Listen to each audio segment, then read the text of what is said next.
Alright guys, so here you can see on my computer screen in Design Studio I have Designer Edition. I've already put together the pattern or how I'm going to do the decorative reverse canvas, and it's basically a hodgepodge and collection of different images and fonts that I collected over the internet and found. And so to create things like the time, the birth weight, this state thing here, all I did was essentially do a subtract technique where I had the image and then put some text out, put the text over the top, selected the two items together, and then did a subtract using your subtract tool right here, your subtract tool under the subtract menu there. So basically after that, what I'm going to do is I've already got my HTV loaded to my cutting mat, and what I'm using here is it's a metallic purple, but it's Siser Electric Easyweed Electric HTV, and then there's the color purple. So I'm going to go ahead and get this loaded up onto my cutting machine and then cut this guy out. Okay, so now I've got my cutting mat loaded up. What I'm going to do next is send it to my machine here. So to do so, just go to send. Now what I have found is that as far as the cutting goes, in the menu, if you just select heat transfer vinyl smooth, that at least on my machine, it is the perfect settings for cutting Siser heat transfer vinyl, their regular stuff, to include the electric series. So the next thing I do before actually cutting, what I like to do is I will select everything in the image to make sure I've captured everything I want to cut. Then I select cut, not cut edge, and then I see that it's all in red, which means in red here tool number 1 is selected, which is my auto blade. I can select tool number 2, which is my ratchet blade preset to depth 1, which is actually what will be the depth needed for cutting the Siser Electric Easyweed, I believe. Let me double check here. Hopefully I didn't just lie to you. No, depth 2, excuse me, so don't use that. Alright guys, so I've got my heat transfer vinyl loaded onto my cutting mat and loaded into my Silhouette cutting machine. I just tend to leave the top open when I'm cutting. Closing it, I don't think makes a difference.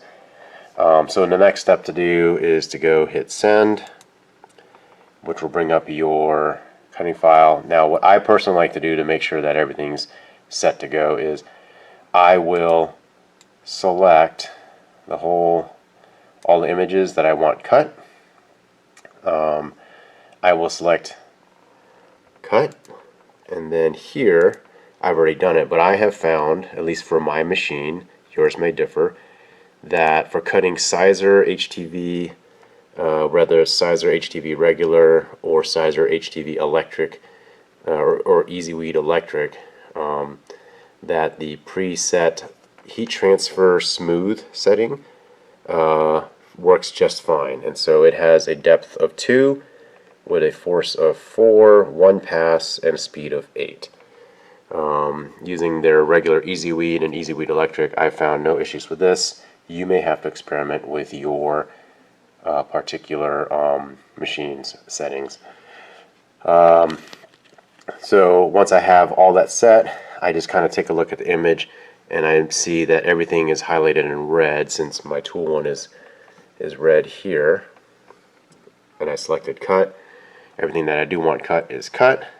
I cut out a square around this, which I'll show you why. It just makes it weeding a little bit easier because I do have a 12 by 12 mat set up, and then my actual image is actually only about 10.5-inch square, so that everything fits within here and everything fits within the frame. So going back, since I already know that these settings work for what I have, go ahead and hit send, and it's going to activate my auto blade. Alright, now because this is heat transferred, heat transfer vinyl, you'll want to make sure that you send it as mirrored, and that when you load up your heat transfer vinyl, that the adhesive side is pointed up. So because I have not flipped this on the actual image itself, I'm going to send it as mirrored. Machine's going to start going. Mine is connected via Bluetooth. You can do it via hard wired USB as well, whatever works better or best for you. So, machine's going to start cutting here.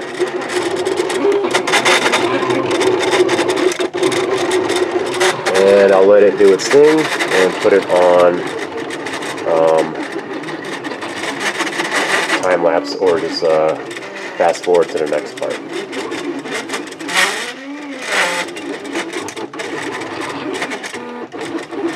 Alright guys, so my cutting machine, my Silhouette Cameo 3, has finished cutting the vinyl, and I'm trying to get close here so you can see that it has finished cutting it. Trying to get it to focus here. So the next step will be to weed the vinyl out in preparation for pressing it onto the canvas. Alright guys, so getting ready to weed here. Now my preference in weeding is just to use a standard X-Acto knife with the basic standard blade there.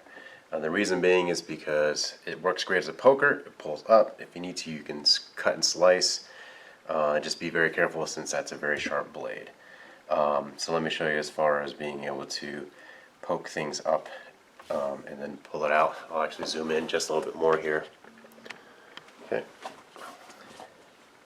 So I can grab this and then poke and pull it up.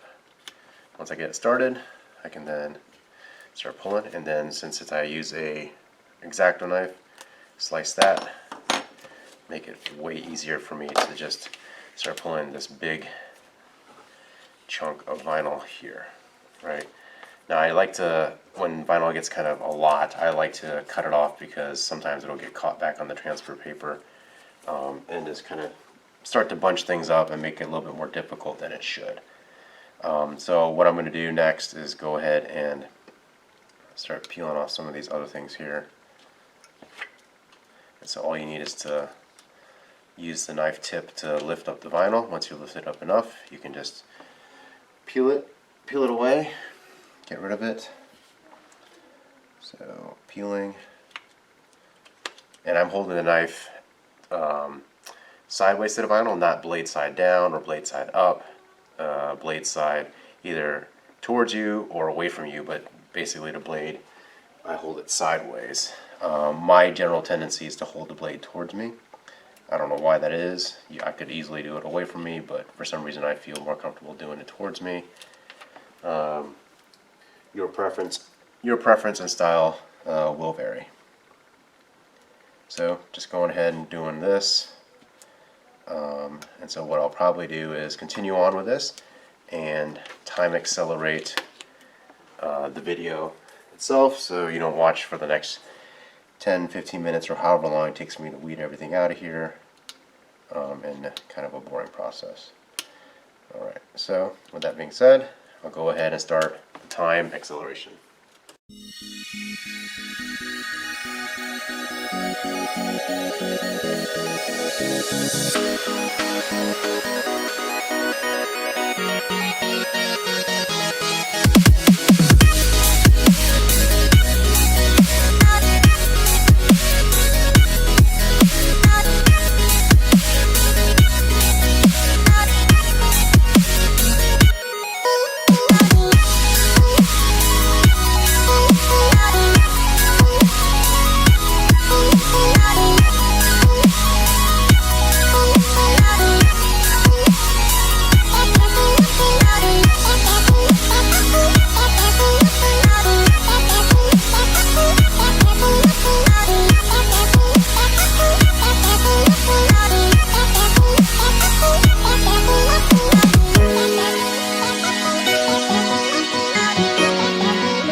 Alright guys, and so I'm basically finished with this. I still have this border around it to peel off. I left it there so I can have a little palm rest.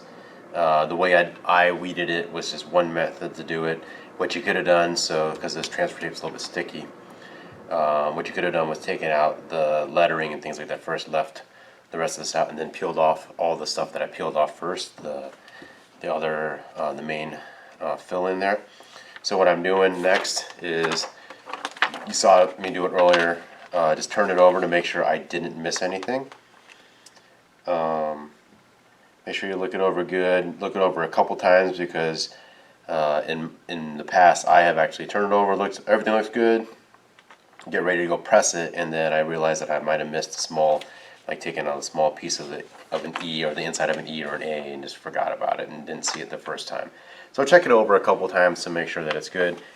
I'm looking it over again here for probably at least second time, maybe the third time. I'm not seeing anything, so what I'm going to do now is finish peeling off this border here because I don't need it anymore.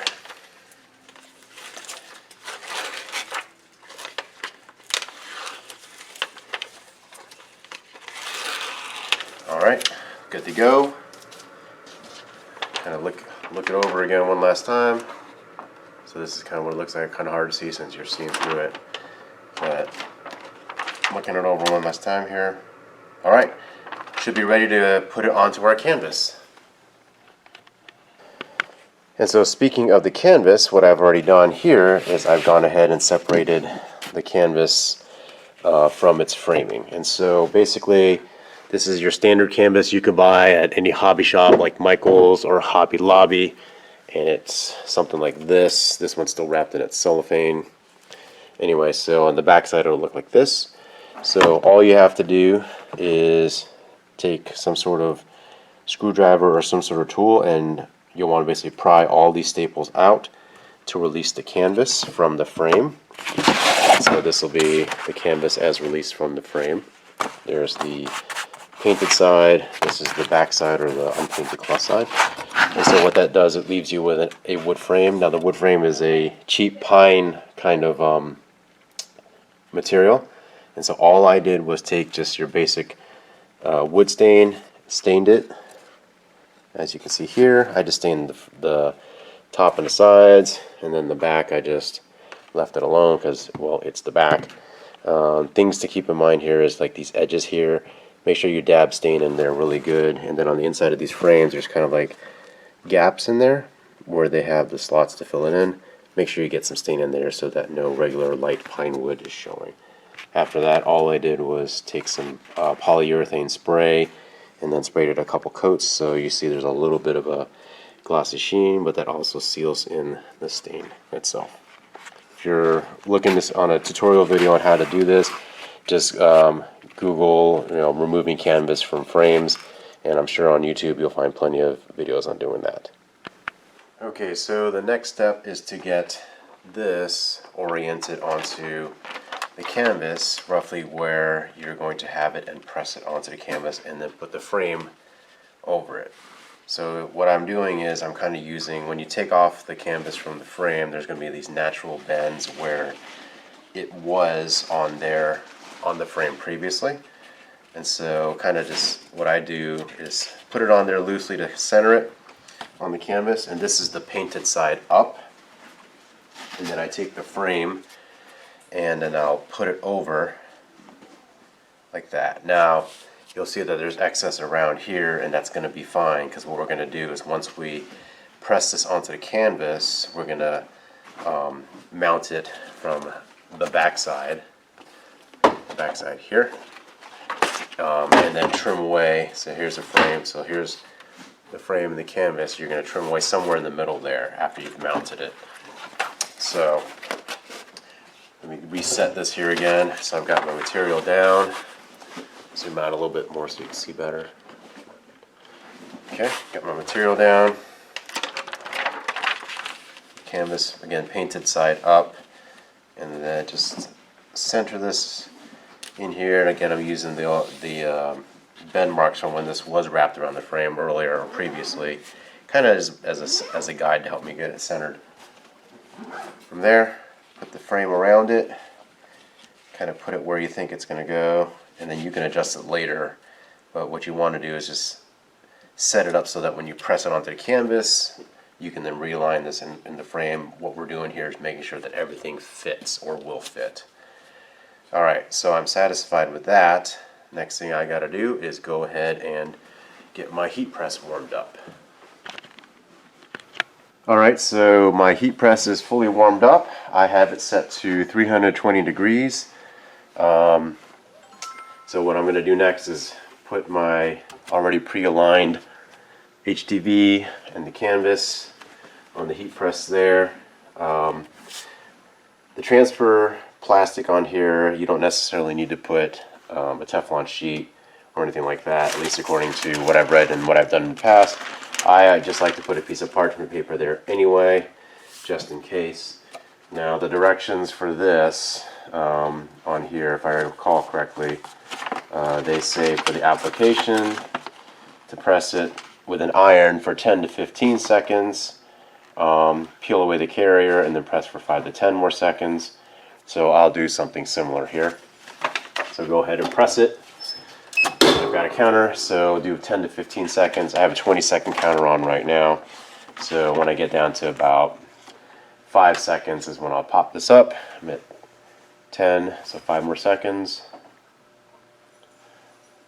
3, okay, that's 5 seconds left. So then it says to peel the carrier.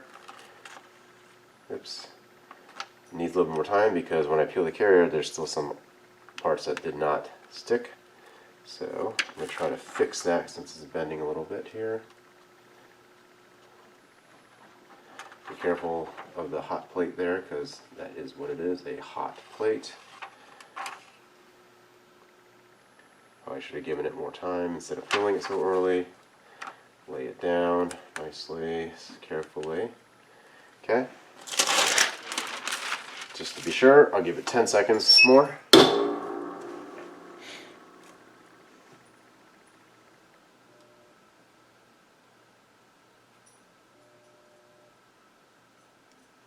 So there's 10 seconds more.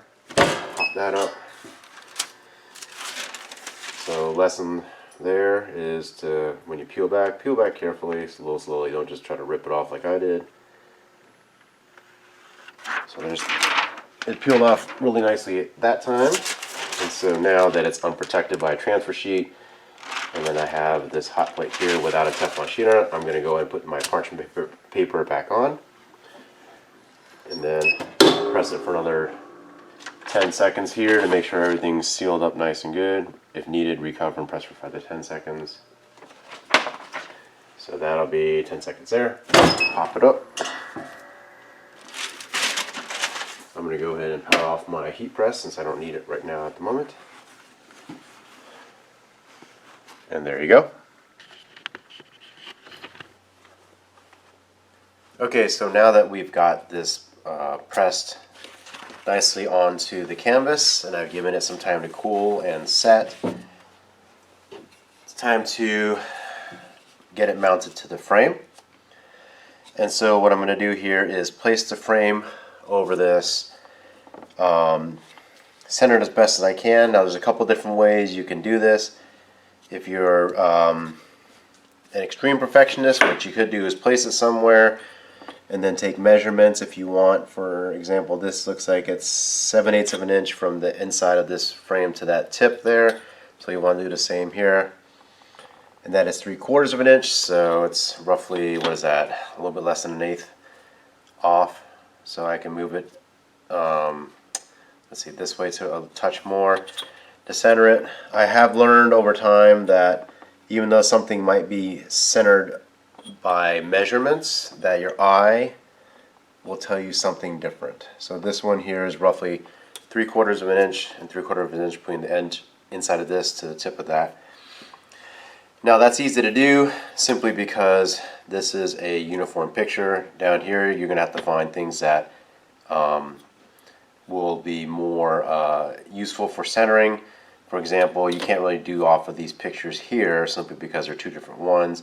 However, in the text, what I did was I centered this text in the middle of this graphic here. So you can possibly go from the edge of this 0, which looks like it's going to be 1 3/4, to the edge of this 2, which looks like it's 1 5/8. So I know the bottom side looks like it's swung out a little bit, so if I swing the bottom a little bit that way, I know my edging can be, now that's closer to 1 3/4, and that is just shy of 1 3/4, so pretty close. Looking at it by my eyeball, to me it looks visually fine, looks visually good. So once you get it centered or happy the way you want it to look, that's where you're going to want to keep it. Now here's the thing, as far as we have to now set it, turn this thing over to get it tacked onto the frame itself. So what I like to do is I will slide it, holding the frame onto the canvas, get it over the edge of this countertop in this case, and what I will do is I will pinch the two, my fingers on the top and the bottom here, flip it over, making sure not to let it move around on me, otherwise I'm going to have to reset it, and carefully putting it down, making sure that the canvas itself does not move. Okay? Now there's different ways that you can now tack the canvas onto the frame. If you have it's like small nails, you can nail them. If you have a heavy-duty stapler, you can staple them. This wood is so soft that, believe it or not, I've actually taken thumbtacks and have been able to just push them straight in. And they're fine and they hold, and if you need to change them, you can just pry out the thumbtacks and do it. I've also found that your standard office stapler, believe it or not, when you just give it a good whack, will go straight into the frame as well. So that's what I'm going to use for this one. You can experiment and see what works for you. This is just what I'm using and works for me. So I'm going to put this on here and give it a good whack to tack that staple in. Okay, that's one. And then basically what you'll want to do is feel here for the canvas and the edge of the inside of the frame. Find the outside of the frame and kind of try to see, put something roughly in the middle. I put it in the middle, but a little bit more towards the inside of the frame itself. And the reason being is that way you can trim off the excess canvas closer to the edging of it, giving yourself a little bit of excess in case you need to make some adjustments here. So what I'm going to do here now is same thing, felt the edges, put the stapler where I believe it needs to be, and whack. Alright, so now I've tacked it in place. I'll turn it back over to make sure that it didn't move on me when I was tacking it or flipping it over, that it still looks good in the place that I want it to be. Now remember, don't get too distracted by the outside of the excess canvas, because we're going to be trimming it away. Focus squarely, so to speak, on the inside here, particularly the square, how it looks, the frame relative to your image or your graphic itself. Okay, so to me, everything looks good still. So I will go ahead and pick it back up. Okay, I'm going to put it on the other side here, and I'm going to tack the bottom. But what I want to do is give it just a little bit of tension to make sure the frame is not, the canvas isn't kind of loose and floppy on there. And I'm using the excess here to pull on just a little bit, not super hard tension, because you don't want to create tension lines in there. Just to kind of flatten things out. Think of saran wrap when you're putting it over a bowl and you want it to be nice and taut and flat. You just give it a little bit of tension to get those wrinkles out. Finding the frame edge, putting the stapler in place, and then whack. Okay. Now you notice I did the center there, and that's because I was kind of pulling the center. I want to tack the center down, that way I can give a little bit of tension going outward towards the corner here. So I'm going to do that, then hold it in place, get my stapler ready, and then give it a good whack. Whack there. Okay.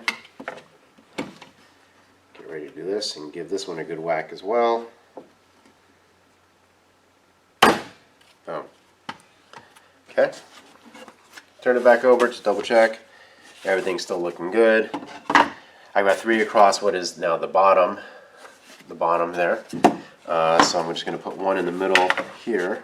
Since I already have some tension out that way, I'm going to give it just a little bit in the middle here, or tack it in the middle. Get that set up, and then just give it a good whack. Alright, now for the sides, kind of the same. Just going to give it just a little bit of pull, just to tighten it, get any slack that may be out there. Find my edges, place roughly in the middle, and whack. Same here. Whack. And then give this a good whack too. Okay. Gonna go to the other side. Do the same. Just give it a good whack. Boom. 1, 2, and 3.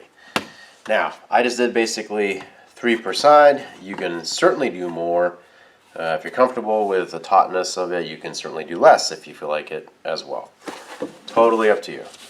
Alright, and so now you can see the frame is now tacked, or excuse me, the canvas is now tacked onto the frame. Since this is going to likely either be resting on a mantle or something, or what you can do is put one of those hanger bits, tack one of those on here as well so that they can hang it on the wall. I'm okay with just putting 3 per side. It's plenty. It's not a high wear, if you will, or a high touch item. So I'm not necessarily too worried about that. Alright, so we've got this set up. Now what I'm going to do is trim off the excess. So I know where my edges are here. Just get yourself a sharp knife. I'm just using my X-Acto knife. Now cut on the outside of the staples, which is closer to the outside edges of the frame, the canvas, and now I'm just cutting straight through. Don't worry about your knife cutting into the back of the wood because, well, it's the back of the wood and it's not going to be seen or used. So what you don't want to do is cut on the inside of the staples that you just used to tack down the canvas onto the frame. And I like to give myself a good amount of extra or leeway just in case I needed more material, or it's better to have more to trim away than to trim away too much and not have enough. Alright, so I've gotten rid of the excess material, and so here we go with a nice custom-made, personalized reverse canvas birth announcement. So something that's kind of, I think, kind of cool, kind of unique, custom that you can give to your friends and family, in this case for when they have a baby. It's personalized, and it's just kind of neat. And if you're a crafty kind and like to do stuff, especially during right now it's quarantine self-isolation times, gives you something to do as well. Hopefully you found this video to be informative, instructive, maybe even a little bit of fun. If you liked it, please give it a thumbs up, and please hit that subscribe button, and that way you'll get any notifications when I do post new content or new material. Thanks again, guys. Appreciate it.